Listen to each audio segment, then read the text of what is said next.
यहाँ पर जो बैठे हुए बहुत कुछ लेकर बैठे हुए हैं। कहा गया ऐसे तो आप लोग सबसे ज्यादा लेकर बैठे हैं, जो हल्के हैं ऊंचे पर बैठते हैं। तराजू देखे होंगे कि जिसमें ज्यादा भार होता है वो नीचे और जो हल्का होता है ऊपर। तो ऐसा नहीं समझना है कि ये लोग ऊंचे पर बैठे हैं तो बहुत महान, आप लोग बहुत महान हैं। लेकिन अब वही रहा कि कहा गया है कि आलू हम लोग बहुत सस्ते में बेच देते हैं, लेकिन वही कोई कंपनी वाला लेकर चला जाता है, उसको चिप्स बना देता है, तो वही अब महंगा हो जाता है। तो उसी तरह से ये हमारे जो विद्वान लोग बैठे हुए हैं उस आलू का चिप्स बना देते हैं, यानी आप ही लोगों से ज्ञान लेते हैं और उसको जो है चिप्स बनाकर आप लोगों में फिर बेच देते हैं, वो महंगा बिक जाता है वो चिप्स। तो इस कड़ी में मैं सबसे पहले आमंत्रित करूंगा कि मंच को जो है उनको अब सुपुर्द कर रहा हूं, जो किसी नाम और बड़ाई के लिए मुहताज नहीं है। वो महापुरुष हैं, वो व्यक्ति हैं रामधनपुर की धरती से संस्कारक महोदय जी। इनका बार बार एक ही नारा होता है कि बुद्ध के दर पे सकून मिलता है, उसकी इबादत से नूर मिलता है। बुद्ध के दर पे सकून मिलता है, उसकी इबादत से नूर मिलता है। जो झुक जाए एक बार सजदे में उसे कुछ ना कुछ जरूर मिलता है, जरूर मिलता है। संस्कारक महोदय जी को मैं आमंत्रित करता हूं कि आए और अपना विचार प्रकट करें।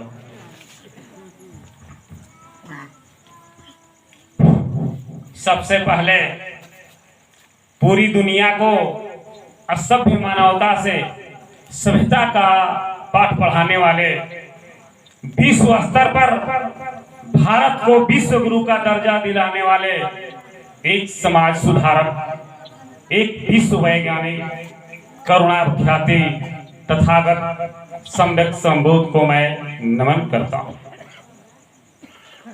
खंड खंड भारत को एक सूत्र में बांधकर केंद्रीय शासन का नींव रखने वाले मुगल साम्राज्य को पराजित कर चंद्रगुप्त मौर्य को मैं नमन करता हूं। इसके बाद महाकारुणिक भगवान बुद्ध के धाम को दुनिया में प्रसार सत्प्रसार करने वाले देवानाम प्रियदर्शी विश्व विजयी सम्राट अशोक महान को मैं नमन करता हूं। 19वीं सदी में हम भारत के मूल निवासियों को शिक्षित बनाने वाले राष्ट्रपिता ज्योतिबाराव फूले एवं उनकी अर्धांगिनी माता सावित्री बाई फूले को मैं नमन करता हूं, जिनके अथक प्रयासों के बदौलत हम पुरुष एवं महिलाओं को शिक्षित बनने का अधिकार मिला। 20वीं सदी में दलित, शोषित, पीड़ित, अपेक्षित लोगों के हक और अधिकार को दिलाने वाले भारत लेनिन बाबू जगदेव प्रसाद को नमन करते हुए आज इस प्रकाश पर्व पर उपस्थित हमारे सम्राट अशोक क्लब के पर्यवेक्षक, बक्सर जिले के अध्यक्ष तथा तमाम कार्यकर्तागण तथा उपस्थित हमारे दूर दराज से आए हुए हमारे गार्जियन, नौजवान साथी, माता बहन, सबको अभिनंदन वंदन एवं स्वागत करते हुए हम कपिल मुनि मौन के तरफ से नमो बुद्धाय करता हूं। नन्हे मुन्ने बच्चों एवं बच्चों के मंगलमय जीवन जीने की कामना तथागत बुद्ध से करता हूं। मैं एक संस्कारक, कोई प्रवक्ता तो नहीं। हमारे बहुत से प्रवक्ता यहाँ उपस्थित हैं और बहुत से लोग कुछ कहकर चले गए। तो भारतीय इतिहास के अनुसार प्रकाश पर्व शर्मा संस्कृति का पर्व है। यहाँ प्रज्ञाशील समाधि का प्रतीक है। सिद्धार्थ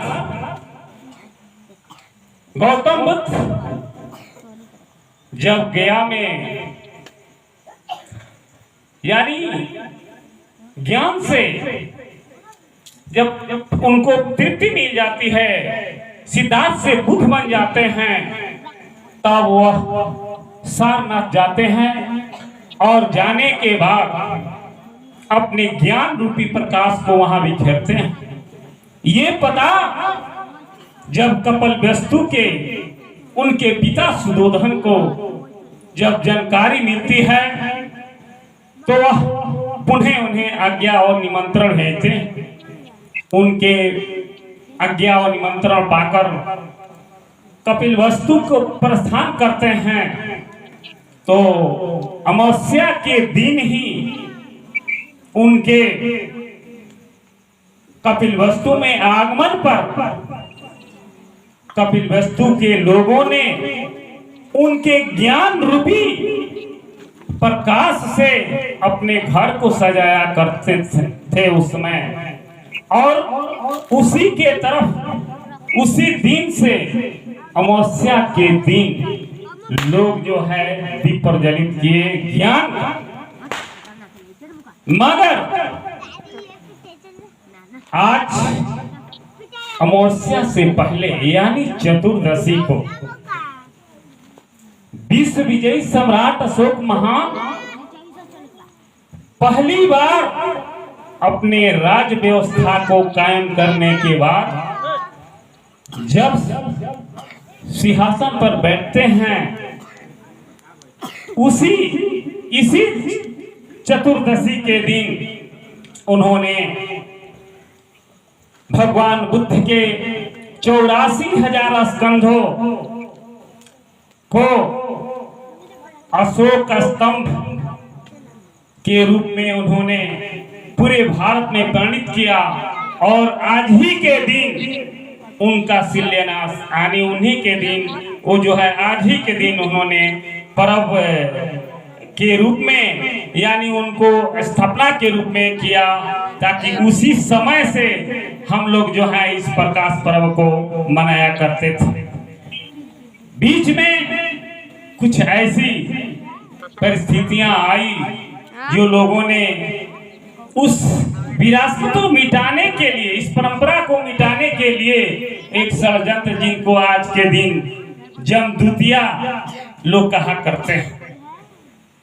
तो हमारा सम्राट अशोक क्लब ने इनको तथागत बुद्ध और सम्राट अशोक के दिए हुए जो ये अपने पूर्वजों का दिया हुआ जो कहा जाए कि विभूतियां हैं, इनको हम लोग जागृत करने के लिए फिर से पुनः संकल्प करते हैं कि नहीं, पूरे दुनिया के अंदर जिस तरह हमारे पूर्वजों ने ये जो है प्रकाश पर्व महोत्सव मनाया करते थे यानी ज्ञान का महोत्सव मनाया करते थे, तो सम्राट अशोक क्लब ने ये प्रतिज्ञा किया है कि हर गांव, हर क्षेत्र, हर लोगों को अंदर ये ज्ञान का प्रकाश दे करके और पुनः भारत को उस तरह का भारत बनाएंगे जैसा कि हमारा सम्राट अशोक क्लब और तथागत बुद्ध के समय में हुआ करता था। इन्हीं शब्दों के साथ मैं अपने वाक्य को विराम देते हुए एक ज्ञान की बात जो चंद्रोदय से लिखा हुआ है कि स्वच्छ गगन दिन दीपन सुरा, स्वच्छ गगन दिन दीपन सुरा, शशिनी सीमास भय भल पूरा, अनल प्रदीप ईंधन पाए, अबूध है दीप सतत संभाए। यानी दुनिया में अगर बुद्धिजीवी व्यक्ति है उनके लिए अनहरिया अंजोरिया से कोई मतलब नहीं है। इसलिए भारत जो है विश्व गुरु कहया करता था कब, जब तथागत ने विश्व में ये ज्ञान का प्रकाश फैलाया था तब। और भारत में प्रथम वैज्ञानिक मैंने कहा बुद्ध को, जो कि उनके धम्म में पाली भाषा में एक शब्द आता है प्रतित्व समुत्पाद यानी कार्य और कारण का सिद्धांत। तो पूरा दुनिया जितना भी डेवलपमेंट हो रहा है उसका मेन श्रेय जो है तथागत बुद्ध है, जिन्होंने साबित किया है कि कोई भी कार्य होता है उसके पीछे एक कारण होती है। तो इन्हीं शब्दों के साथ मैं इस अपने वाणी को विराम देते हुए, मैंने पहले कहा कि मैं वक्ता भी एक संस्कारक हूँ और संस्कारक जब तक मैं वादा किया हूँ अपने क्लब और जनता के बीच की स्वस्थ रहूंगा, तो जीवन में जितने भी संस्कार होते हैं मैं आप लोगों के द्वारा सेवा करने के लिए जीवन यापन के लिए समर्पित हूँ। नमो बुद्धाय, जय भारत, जय भीम, जय भारत। संस्कारक महोदय जी कह रहे कि प्रवक्ता नहीं है, लेकिन जो इनकी बोली में ताकत है गोली में भी नहीं है। और इन्होंने बात रखी कि अतीत की बातों को संभालना बहुत जरूरी है।